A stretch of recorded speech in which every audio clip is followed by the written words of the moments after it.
ایک بیٹے نے اپنے باپ سے کہا کہ بابا میری زندگی کی کیا قیمت ہے؟ اس کے باپ نے اسے ایک پتھر دیا اور کہا کہ اسے مارکیٹ لے جاؤ اور اگر کوئی اس کو خریدنا چاہے اور قیمت پوچھے تو کچھ مت کہنا، صرف اپنے ہاتھ کی 2 انگلیاں دکھانا۔ جب اس نے پتھر مارکیٹ لے گیا تو ایک عورت آئی اور اس کی قیمت پوچھی تو لڑکے نے صرف 2 انگلیاں دکھائی۔ عورت نے کہا صرف $2، میں اس کو خریدنا چاہتی ہوں۔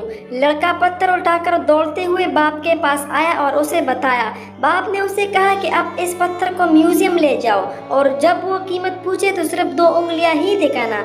بیٹا جب میوزیم گیا تو وہاں اس سے پوچھا گیا کہ کتنے پر بیچو گے اسے، تو اس نے صرف 2 انگلیاں دکھائی۔ میوزیم والے نے کہا $2000۔ ٹھیک ہے دے دو، اسے خریدنا چاہتا ہوں۔ لڑکا پھر پتھر اٹھا کر باپ کے پاس آیا اور اسے بتایا۔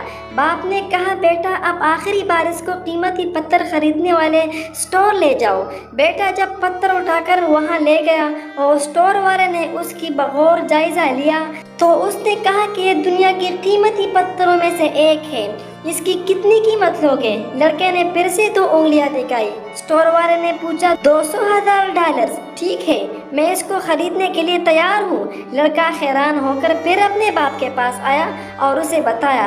باپ نے اسے کہا بیٹا دیکھ لیا تم نے، اس میں تمہارے لیے ایک بڑا سبق ہے۔ جیسا کہ قیمتی پتھر کی قیمت صرف قیمتی پتھروں کی پہچان والے کو ہوتی ہے، اسی طرح تم بھی ہو۔ اگر تم ان لوگوں کے ساتھ اٹھ بیٹھو گے جو تمہاری قیمت کو نہیں جانتے تو وہاں تمہاری کوئی قدر نہیں ہوگی۔